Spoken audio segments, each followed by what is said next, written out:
Om Namo Bhagavate Vasudevaya. Om Namo Bhagavate Vasudevaya. Om Namo Bhagavate Vasudevaya. Om Namo Bhagavate Vasudevaya. Om Namo Bhagavate Vasudevaya. Om Namo Bhagavate Vasudevaya. Shri Bhagavan Vacha. Shri Bhagavan Vacha. I think you know it. Kama Esha, Krodha Esha, Rajaguna Samudbhavaha. Vaisha Krodha Esha Rajaguna Samudbhavaha. Mahashano Mahapadma Vidyanam Iha Vairinam. Mahashano Mahapadma Vijyanam Ihavairinam. Translation and purport by His Divine Grace, A.C. Bhaktivedanta Swami Srila Prabhupada. The Blessed Lord said, "It is lost only Arjuna, which is born of contact with the material mode of passion and later transformed into wrath, and which is the all-devouring, sinful enemy of the world." Purport. When a living entity comes in contact with material creation, his eternal love for Krishna is transformed into lust in association with the mood of passion. In other words, the sense of love of God becomes transformed into lust, as milk is in contact with sour tamarind is transformed into yogurt.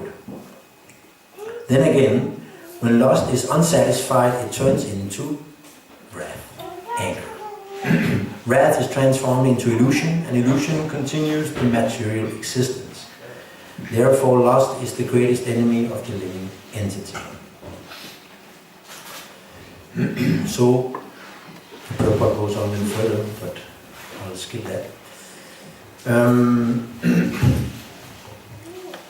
All our problems stem from the mode of passion.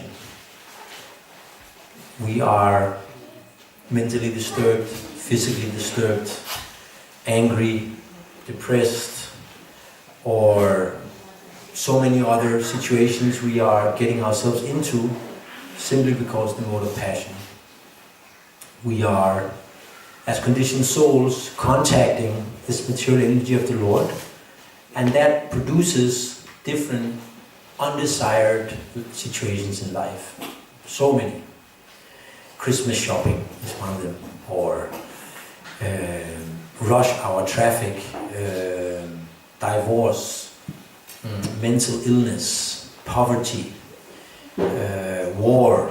Can go on and on and on, and all of them stem from the same problem, the mode of passion. So that's good. We know where the problem is coming from, and Krishna, He's so kind that He's also giving us the solution to deal with this mode. So, if we didn't have Krishna, if we didn't have His teachings, we would all be left with material energies and with the attempt to become happy by gratifying the senses. And it's not possible. So we can begin to appreciate how kind is Krishna, because we should try to cultivate a taste for something different than passion. So if we can begin to think, how kind is Krishna, then actually the heart begins to wake up and experience emotions for Krishna. If we can think about how mysterious is Krishna, how magical it is that we are, in this moment, we are sitting on Krishna, but we don't realize it. That the cosmic arrangements are going on in such a perfect way that is very amazing and very attractive actually. If you begin to discover what goes on in the body, what goes on in the cell, it's amazing. God is amazing. The things He can do is so amazing that when we start to meditate on those things, automatically we begin to move away from these material attractions, which are very minute compared to the pleasures and the intrigue or the inspiration we can get from being in contact with Krishna. And here Krishna says that the mode of passion is the problem. So what is the solution? And basically now we have been chanting for an hour or so, and most of us can feel, maybe all of us, can just feel a satisfaction from the holy name. The holy name can lift us above the mode of passion. Ultimately, it can lift us out of this universe. So we need to just take these few items Krishna has given us. He's given us the holy name, which we can come and chant, or we can do it at home. I just spoke with Paul before the class.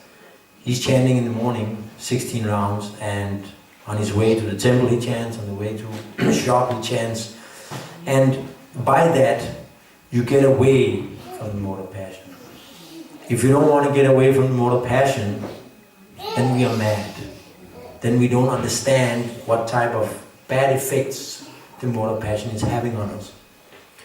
If we don't want peace, if we don't want love, if we don't want inspiration in life, then don't chant Hare Krishna. Don't come to the temple. Just watch TV and whatever you want to do, eat some boga or go and celebrate Christmas on New Year's Eve.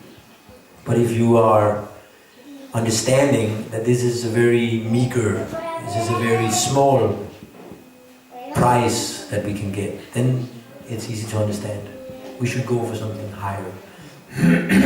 So basically, there are 5 angas or 5 limbs of the process that Krishna is giving us. And if we just apply them, you will go above the mode of passion into the mode of goodness, and from there you'll actually begin to be able to peek into the spiritual world.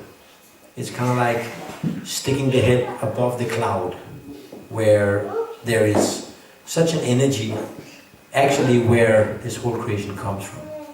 So Krishna says, I am my name, everything is invested in the holy name. Krishna himself gives himself in the holy name. So we should chant, Prabhupada said 24 hours a day. And by that, the bhav, our heart, will begin to recognize Krishna's energy and Krishna. And then slowly, slowly a loving relationship will begin to appear, because it's already there.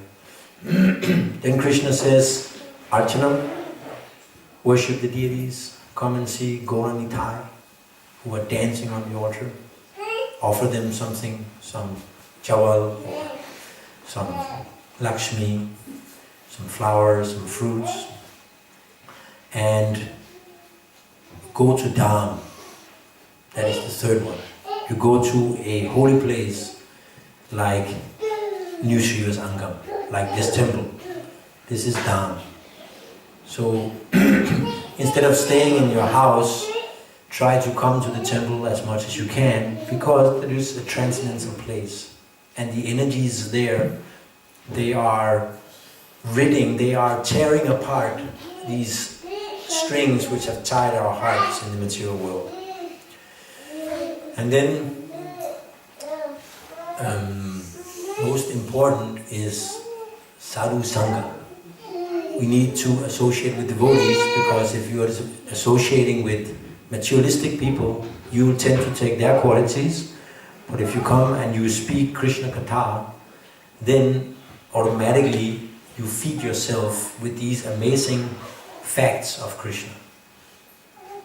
The most profound philosophy in existence is Achintya Veda Veda Tattva philosophy. That Krishna, he is right now in the spiritual world, and at the same time, he's right here. So how can that be? Isn't that amazing? Krishna is far away in the spiritual world, and at the same time, he's right here. He's fully conscious of the words I'm speaking, whatever you're all thinking, Krishna knows. So Krishna is simultaneously right here with us, in our hearts, and at the same time, he is with the Gopas and the Gopis in Vrindavan Dham. So this is coming from sadhu. If you associate with sadhu, then knowledge will come. And by that knowledge, slowly, you can understand and you can get strength.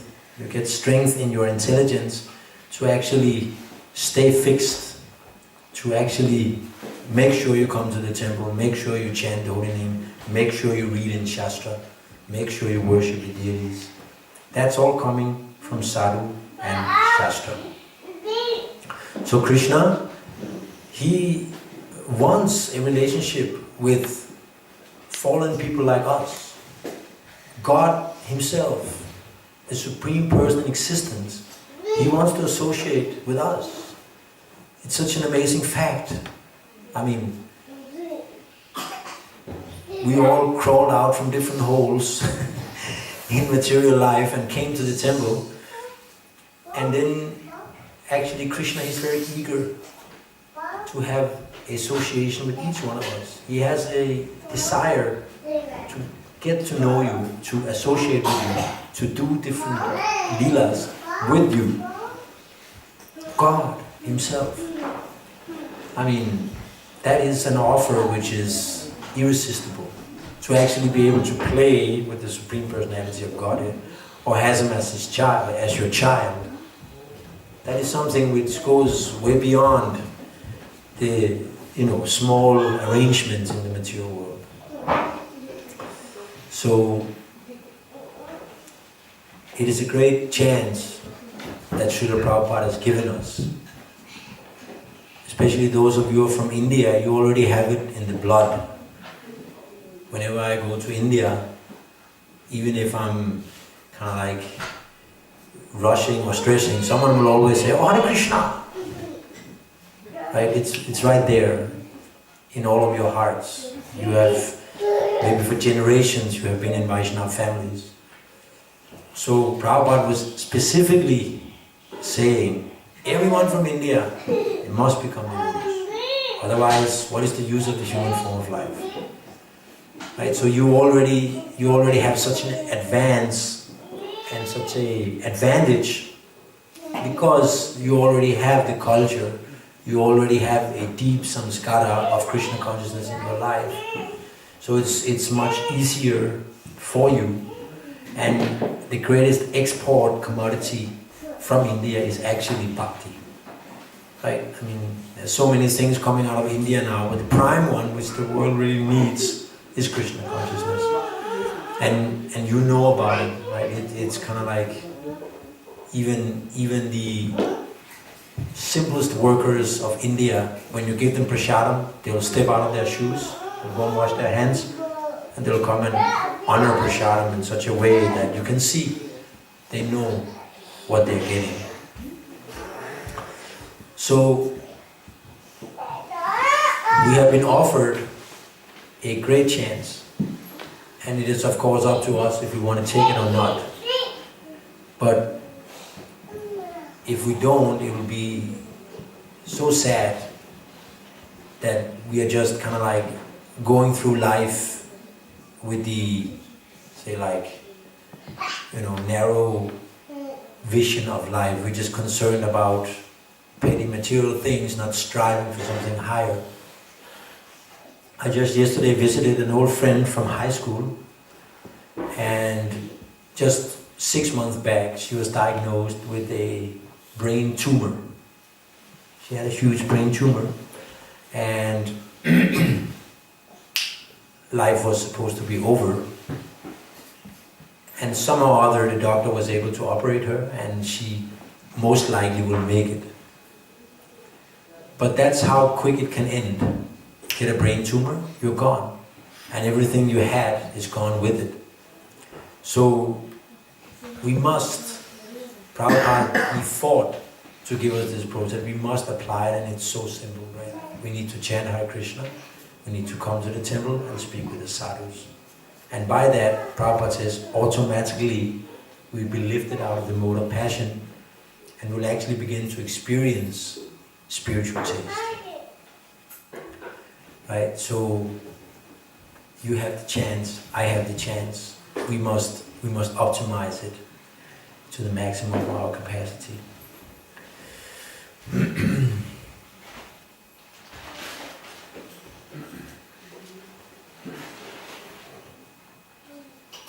So I think I'll just stop here and take some questions or comments.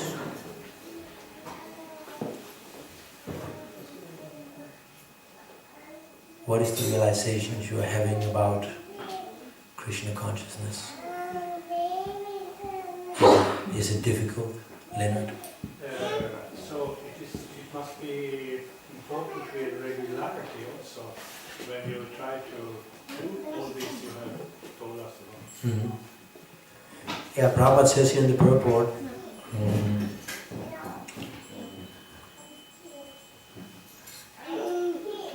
that is 1837. He says there are many rules and regulations in Krishna consciousness, and it's true. And someone who has the ability to become steady in those practices. Let me see the exact word.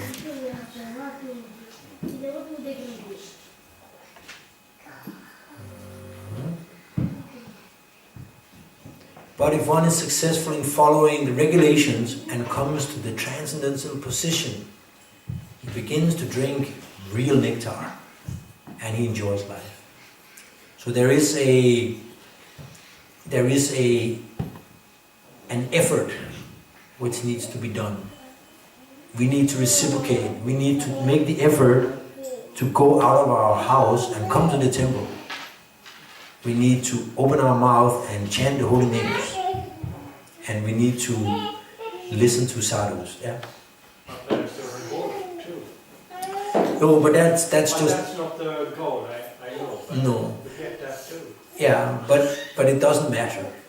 Yes, I know. Right? I mean, you have opposition, and if you don't want to fight with that opposition, you won't get anywhere. But I mean, it's not hard actually. It's not. It is nectar. Yeah. Yeah. I mean, the material conditioning we are having is giving opposition. No, I shouldn't go to the temple, it's cold. You know, maybe the prasadam will be late, I have to get back from the football match, whatever. Right, so there is opposition, but if we can just focus and say, okay, today I'll go to the temple, it's Sunday, I'll go and chant, I'll go and hear. Then, if we have done that, that effort transforms into some type of spiritual food. And in the same way with chanting japa, right? It says here, yatat akravishamiva parinamimrito pramam. In the beginning, it is like poison. Spiritual process can be something which is a little difficult to do in the beginning, but in the end, it's like nectar. So it's a struggle, but what isn't? Everything is you want to achieve, you have to struggle. Right? So we should just struggle the best we know. And when we have struggled the best we know, okay, we might not meet with God at that time, but then we struggle some more. And ultimately, Prabhupada says, one will be successful and come to the transcendental position. And there is the bliss. Go on, Charlie. This verse talks about lust as being the sinful enemy of this world. So it's like there's a big difference between giving up the gross lust and the subtle lust. And the subtle lust seems to be more hard, like envy, pride, strive for distinction, name, fame, glory, all this kind of stuff. So my question is, how is this subtle lust overcome? Is that by like conscious choice, that you like recognize the dirt in the heart and you see, well, I don't want this, I want to get rid of it? Or is it just by gradually applying the process and then it's like filtered out? Gaura is asking how to get rid of subtle lust. And if it's not harder, and he's proposing either to just give it up or to engage in spiritual activities. And the solution is always to engage the mind. We need to engage the mind in Krishna conscious activities. You cannot stop lust, just like, and then just sit there and do nothing. In this age it's not possible. So you need to give attention to Krishna. Just give attention to the holy name, give attention to Shastra, give attention to the deities. And by that will force away the mortal passion. cannot stay there, because the spiritual energy is more powerful. It's a purer and more powerful energy. So as soon as the spiritual energy is present, the material energies have to subside. So that is, say like, it's the praviti mark. I mean, we don't try to stop living. We don't try to stop energy. We simply try to divert our mind towards spiritual energy instead. That's the thing. And everyone has the ability to struggle, more or less. Some yogis are very strong, very fixed up in sadhana. They can do amazing things. But we all have the ability to struggle. We can struggle a little bit. And then when we feel, now I did enough, okay, did enough. Krishna also says in the Gita, whatever small beginning you make is never lost. From there you will start next life. Right? So, I mean, the faster we can move, the better. But even if we move slow, fine, no problem. Move slow, but move. Get there. Get out of the mode of passion. Get out of the mode of ignorance. Because it's a suffering condition. Right? I mean, all these mental states when we are disturbed about others or about our lusty desires, or whatever it is, it's kind of like burning. It's burning the soul. It's burning us. It's like, what is this? But as soon as we absorb ourselves in the holy name, it's just kind of like, what's the problem? There is no problem, really. I remember one story with Prabhupada's disciples. They were engaged in some management after Prabhupada had left. And they had heard from Prabhupada that they could ask some of his godbrothers for assistance if they had some troubles. So they were very disturbed about some managerial topic. And then they went to this sadhu and they asked him, there's that problem, he's doing like this, temple is not working properly, there's that. And he just smiled at them and he said, chant Hare Krishna. And it's actually true, if you're very disturbed, just chant Hare Krishna. For 1 hour or 5 hours or 10 minutes. And then slowly, you would rise above the mode, you would actually reach the transcendental plane. And there it is peaceful. It is beautiful, it's big, it's vast, you can see far, there's no obstacles, there's no painful situations there. And then we can always, if we're not so smart, we can always dive back into the pool of material experiences, and then when we get fried, let me get to the surface here, I'm drowning in material ocean. By chanting. So this, just see what we got. We got such a gift from Krishna. To actually stay sane in this time and age. To actually stay mentally healthy, to stay inspired. How many people are inspired? Right? It's a rare gift to be peaceful, to be happy, to have inspiration, to live life. The madhouses are filled with people who have all types of depressions in the winter time. Right? It's not granted that you are just getting a nice situation in life. It's no guarantee. But if you are seeking spiritual energy, if you're seeking Krishna, then it's automatically there. It's constitutionally there. It's a place where we can go and charge our winter minds, our darkened, cold bones. Right? It's very warm. Krishna's heart is very warm. So the greatest loss is time spent out of Krishna consciousness, because it's spent in darkness, more or less. Right? So the process is simply to just apply, to take up different aspects of devotional service. Whatever you like to do. Matajis, they can cook and offer to Ladu Gopal. Right? I think most Indian houses have Ladu Gopal sitting there with a naughty smile on his face and a laddu in his hand. Give me some food. So we can cook for him, can offer.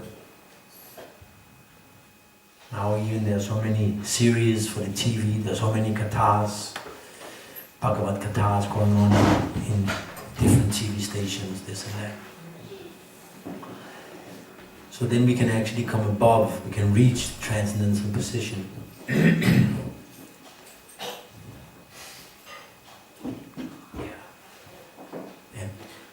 What are the disadvantages of trying to satisfy your lust? You know, what are the disadvantages in trying to satisfy your lust? Is that you can't. That's the problem. You can't satisfy lust. It's like putting out fire with gasoline. Right? The more you try to scratch, the more aggravated lust becomes. The brighter it burns. Right? It's kind of like a match. If you light a match, it's just like you see the black charcoal is left, right? I mean, I think some of us, myself, have tried that experience to just burn yourself in material enjoyment. It's just kind of, you just burned out. You feel like a burned match. There's no energy left.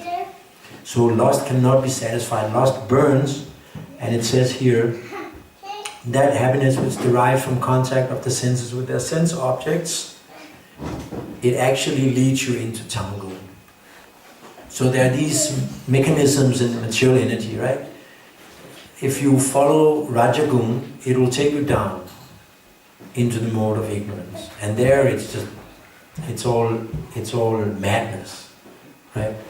And if you apply spiritual life, instead of going down, Rajagun will be elevated into Sattvagun, and from there you can actually experience peace, happiness, cleanliness, prosperity, also materially speaking. Right?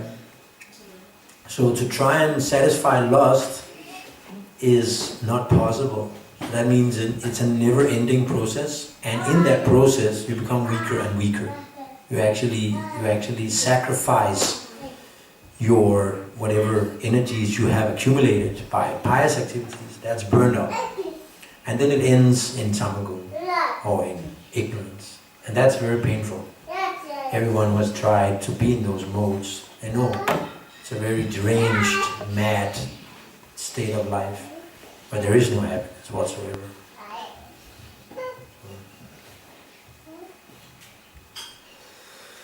So what are the difficulties? Maybe someone can share what are their difficulties in applying the process? What is the difficulty in chanting 16 rounds?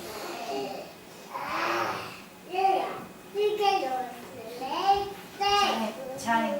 No time. No time. Yeah, someone knows that problem? How many has no time for spiritual life?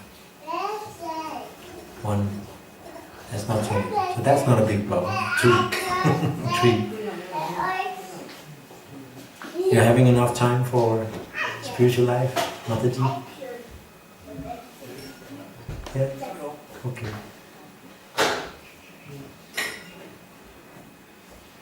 It is an illusion. I mean, actually, chanting, it gives time. My experience is that instead of rushing into your day, I mean, in India, no one starts the office before 10, right? And everyone is out walking, exercising, doing yoga, this and that, in all the parks, right? They are doing their whole morning program. You know, you see pranayama everywhere, and, you know, laughter, yoga, this and that. And then, if we actually are charging ourselves spiritually, the efficiency by which we address whatever issues we have throughout the day is much higher.